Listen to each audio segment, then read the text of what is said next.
Assalamualaikum warahmatullahi wabarakatuh. Selamat pagi teman-teman. Kembali lagi di channel YouTube saya. Jangan lupa subscribe, like, dan share ya teman-teman. Dan pada kesempatan kali ini, saya dan teman saya akan presentasi kepada teman-teman dan mudah-mudahan dapat menambah wawasan untuk kita semua. Tetapi sebelum saya mulai presentasinya, perkenalkan dahulu. Nama saya Intan Safitri, NIM 185231066, dan teman saya Dwi Anissa, NIM 185231081. Kami dari kelompok 15, kelas Perbankan Syariah 6A. Dan kami akan mempresentasikan mengenai review jurnal internasional. Selamat menyaksikan teman-teman. Untuk jurnal internasional yang pertama yang akan direview, judulnya yaitu Comparison Analysis of Risk-Based Capital atau RBC Performance and its Effect on Islamic Insurance Profitability in Indonesia and Malaysia.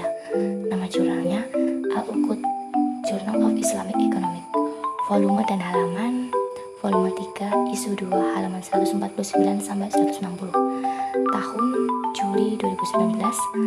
Penulis dalam jurnal ini yaitu Zubaidah Nasution, Elvira Maya Adiba, dan Muhammad Omar Abdul Rahim. Dan EISSN-nya 25483544.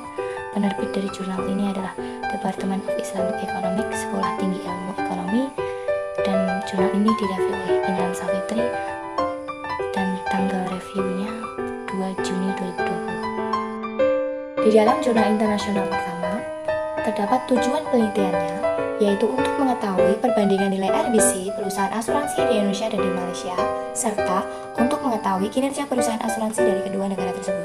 Untuk metode penelitian, yaitu menggunakan metode kuantitatif dan menggunakan data sekunder, yaitu data yang diperoleh dari laporan keuangan di Indonesia diambil dari data perusahaan asuransi yang terdaftar di OJK, dan di Malaysia data perusahaan asuransi yang terdaftar di BNN.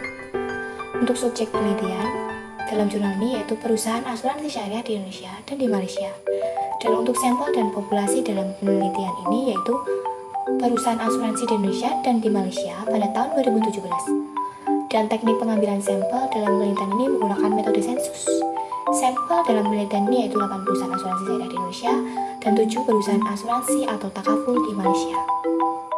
Hasil penelitian dalam jurnal ini yaitu antara lain yang pertama, rata-rata nilai RBC perusahaan asuransi syariah di Indonesia lebih kecil dibandingkan dengan di Malaysia, yang mana di masing-masing negara memiliki ketentuan masing-masing, seperti di Indonesia minimal 30% dan di Malaysia minimal 130%. Sehingga dapat dikatakan dari kedua negara perusahaan asuransi syariah tersebut belum dianggap ideal karena berada di bawah ketentuan. Standar deviasi nilai RBC perusahaan asuransi syariah dari kedua negara tersebut relatif besar dibandingkan dengan nilai rata-rata nilai RBC. Yang kedua, rata-rata rasio likuiditas perusahaan asuransi syariah di Indonesia lebih besar daripada di Malaysia. Namun, tingkat rasio likuiditas perusahaan asuransi syariah di kedua negara tersebut dinilai masih belum ideal karena di bawah ketentuan. Standar deviasi rasio likuiditas perusahaan asuransi syariah di Indonesia menunjukkan deviasi data yang relatif besar, sedangkan data di Malaysia menunjukkan deviasi data yang relatif kecil. Sehingga dapat dikatakan bahwa rasio likuiditas perusahaan asuransi syariah di Indonesia dianggap belum baik atau buruk, sedangkan di Malaysia dianggap lumayan bagus. Untuk yang ketiga, rata-rata rasio keseimbangan perusahaan asuransi syariah di Indonesia lebih kecil dibandingkan dengan di Malaysia. Rasio keseimbangan perusahaan asuransi syariah dari kedua negara tersebut dianggap tidak ideal karena di Malaysia menurut BNM minimal investasi dalam menutupi kewajiban perusahaan 75%. Standar deviasi rasio keseimbangan pada asuransi syariah di Indonesia menunjukkan pertumbuhan yang relatif besar, sedangkan di Malaysia menunjukkan pertumbuhan yang relatif kecil. Sehingga dapat dikatakan bahwa untuk rasio keseimbangan di perusahaan asuransi syariah di Indonesia dianggap miskin, sedangkan di Malaysia dinilai cukup baik. Untuk yang keempat, rata-rata rasio investasi perusahaan asuransi syariah di Indonesia lebih kecil dibandingkan dengan di Malaysia. Untuk investasi perusahaan asuransi di kedua negara tersebut dapat dikatakan atau dinilai cukup baik. Untuk standar deviasi penyimpangan pengembalian investasi dari kedua negara perusahaan asuransi syariah tersebut tergolong kecil, sehingga dapat dikatakan bahwa investasi di kedua perusahaan asuransi syariah tersebut cukup baik. Untuk yang kelima, rata-rata rasio profitabilitas perusahaan asuransi syariah di Indonesia lebih besar dibandingkan dengan di Malaysia. Standar deviasi rasio profitabilitas perusahaan asuransi syariah di Indonesia lebih besar dibandingkan di Malaysia, lebih kecil. Sehingga dapat dikatakan bahwa rasio profitabilitas perusahaan asuransi di Indonesia dianggap miskin dan di Malaysia dianggap cukup baik. Berdasarkan uji Mann-Whitney, terdapat perbedaan nilai RBC pada perusahaan asuransi syariah di Indonesia dengan di Malaysia, yaitu antara lain yang dari hasil statistik. Nilai RBC, likuiditas, dan keseimbangan investasi berpengaruh signifikan terhadap profitabilitas perusahaan asuransi syariah di Indonesia. Dan untuk pengembalian investasi tidak berpengaruh signifikan terhadap profitabilitas. Sedangkan di Malaysia, untuk nilai RBC, rasio likuiditas, rasio keseimbangan investasi, dan pengembalian investasi berpengaruh signifikan terhadap profitabilitas perusahaan asuransi syariah. Dan dilihat dari analisis perbandingan kinerja RBC dan pengaruh terhadap profitabilitas asuransi syariah di Indonesia dan di Malaysia, terdapat berdasarkan hasil statistik, rasio RBC berpengaruh signifikan terhadap profitabilitas perusahaan asuransi syariah baik di Indonesia maupun di Malaysia. Semakin tinggi rasio RBC atau nilai RBC, maka semakin banyak profitabilitas yang diperoleh. Setiap perusahaan asuransi syariah di Indonesia memiliki nilai RBC atau rasio RBC di atas batas pencadangan, maka dapat dikatakan bahwa perusahaan tersebut sehat. Jika di Malaysia, perusahaan asuransi syariah memiliki rasio di atas ketentuan BNN, sehingga solvabilitasnya dianggap mampu untuk mengantisipasi rasio atau risiko kerugian. Rasio yang baik dapat diartikan bahwa pangsa pasar dan minat masyarakat terhadap perusahaan asuransi syariah bagus. Pangsa pasar yang tinggi akan meningkatkan profitabilitas. Kesimpulan dalam jurnal ini yaitu terdapat perbedaan nilai RBC antara perusahaan asuransi di Indonesia dengan di Malaysia berdasarkan uji Mann-Whitney, yaitu antara lain yang pertama, untuk rasio RBC atau nilai RBC, likuiditas, dan keseimbangan investasi perusahaan asuransi syariah di Indonesia dan di Malaysia memiliki pengaruh signifikan terhadap profitabilitas perusahaan, sedangkan pengembalian investasi tidak berpengaruh signifikan terhadap profitabilitas perusahaan. Kedua, untuk rata-rata nilai RBC dari perusahaan tersebut masih jauh dari batas ketentuan, di mana di Indonesia sendiri memiliki ketentuan minimal 30%, sedangkan di Malaysia 130%. Sehingga diharapkan dari setiap perusahaan asuransi syariah memiliki tingkat solvabilitas sesuai dengan ketentuan negara masing-masing agar dapat menghindari risiko yang mungkin terjadi. Yang ketiga, dan juga untuk pangsa pasar dari kedua perusahaan asuransi syariah tersebut perlu ditingkatkan lagi dengan dilakukan melalui cara penawaran berbagai jenis produk asuransi syariah kepada masyarakat, baik yang ada di Indonesia maupun di Malaysia. Untuk kelebihan penelitian dalam jurnal ini, yaitu yang pertama, teori dan metode analisis yang digunakan dalam penelitian ini sudah tepat. Yang kedua, analisis yang terdapat dalam penelitian ini sangat rinci. Untuk kelemahan penelitian dalam jurnal ini, yaitu yang pertama, penulis kurang detail dalam memberikan hasil dan kesimpulan yang didapat dalam melakukan penelitian ini. Dan yang kedua, bahasa yang digunakan oleh penulis kurang mudah dipahami oleh pembaca. Sumber jurnal internasional kedua, judul jurnal The Effect of Financial Performance and Corporate Governance to Stock Price in Non-Bank Financial Industry. Nama jurnal Corporate Ownership and Control. Volume dan halaman, volume 17, isu 2, halaman 97-103. Tahun penerbit 2020. Penulis Herman Karomoy dan Joy E. Tulung. ISSN 18103057 dan 17279232. Penerbit Creative Commons Atribut 4.0 International Agency. Reviewer saya sendiri, Dwi Anissa Nur Aldani.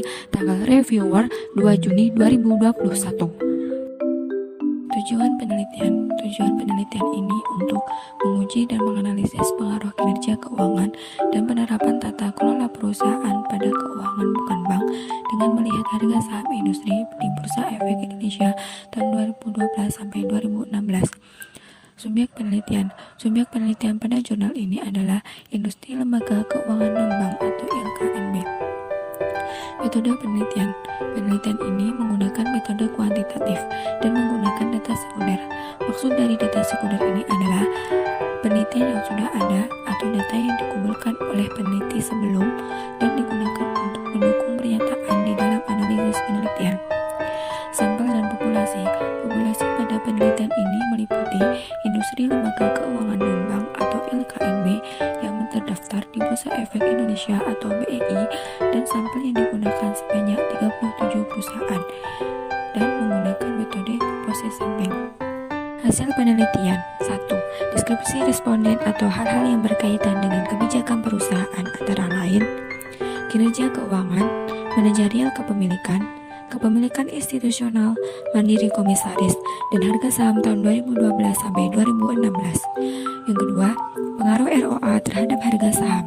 Nilai ROA memiliki pengaruh positif tetapi tidak pengaruh signifikan terhadap harga saham. Oleh karena itu, semakin tinggi ROA, semakin baik perusahaan tersebut. Untuk itu, kondisi tersebut akan meningkatkan kepercayaan investor yang akan mengakibatkan harga saham naik. Yang ketiga, pengaruh institusi manajerial pada harga saham. Sebagian kepemilikan institusi manajerial memiliki pengaruh positif tetapi tidak signifikan terhadap harga saham, sehingga dapat dikatakan bahwa kepemilikan manajerial tidak mempengaruhi kinerja perusahaan, serta kepemilikan manajerial belum mendorong manajemen untuk meningkatkan kinerja perusahaan. Yang keempat, pengaruh kepemilikan institusional terhadap harga saham. Sebagian kepemilikan institusional memiliki pengaruh positif tetapi tidak signifikan terhadap harga saham. Hal ini disebabkan oleh pasifnya investor di perusahaan, sehingga terdapat kemungkinan bahwa manajemen merugikan perusahaan. Hasil penelitian yang selanjutnya, yang kelima, pengaruh komposisi komisaris independen pada harga saham. Sebagian komposisi memiliki pengaruh positif tetapi pengaruh yang tidak signifikan terhadap harga saham, sehingga dapat dikatakan bahwa tidak ada perbedaan yang signifikan antara direktur independen dan kinerja keuangan. Yang terakhir, pengaruh ROA, kepemilikan manajerial, kepemilikan institusial, dan komposisi komisaris independen pada harga saham. Nilai ROA, kepemilikan manajerial, kepemilikan institusial, dan komposisi komisaris independen tidak berpengaruh signifikan terhadap harga saham. Kesimpulan jurnal internasional kedua ini adalah yang pertama, kinerja keuangan tidak signifikan mempengaruhi harga saham pada industri lembaga keuangan non-bank pada tahun 2016. Hasil penelitian ini menunjukkan bahwa ROA sebesar profitabilitas perusahaan tidak signifikan mempengaruhi harga saham. Yang kedua, kepemilikan manajerial tidak signifikan mempengaruhi harga saham pada industri lembaga keuangan non-bank di tahun 2016. Hasil penelitian ini menunjukkan bahwa manajerial kepemilikan dalam suatu perusahaan tidak mendorong manajemen untuk menaikkan harga saham. Yang ketiga, kepemilikan institusional tidak signifikan mempengaruhi harga saham pada lembaga keuangan non-bank tahun 2016. Hasilnya menunjukkan bahwa kepemilikan institusional tidak signifikan mempengaruhi harga saham. Yang keempat, komposisi komisaris independen tidak mempengaruhi harga saham pada lembaga keuangan non-bank pada tahun 2016, sehingga dapat dikatakan bahwa semua variabel hasilnya tidak signifikan mempengaruhi harga saham pada lembaga keuangan non-bank tahun 2016. Untuk industri lembaga keuangan non-bank diharapkan lebih memperhatikan kinerja dan pelaksanaan yang baik mengenai tata kelola perusahaan dalam laporan tahunan untuk melengkapi informasi tentang harga saham untuk mengikuti barang yang dibutuhkan. Selanjutnya, mengenai kelemahan dan kelebihan pada penelitian jurnal internasional yang kedua ini adalah mengenai kelemahan penelitian ada dua. Yang pertama, penelitian hanya menggunakan 37 data perusahaan, sedangkan total lembaga keuangan non-bank di Bursa Efek Indonesia ada 1.307. Yang kedua, variabel untuk mengeksplorasi tata kelola perusahaan di situasi saat ini harus ditambahkan seperti variabel yang menghubungkan dengan data digitalisasi. Selanjutnya, mengenai kelebihan penelitian, bahasa yang digunakan dalam penelitian ini mudah dipahami oleh pembaca. Sekian presentasi dari kelompok kami. Terima kasih telah menyaksikan video ini dari awal sampai akhir. Sampai Sampai jumpa teman-teman. Wassalamualaikum warahmatullahi wabarakatuh.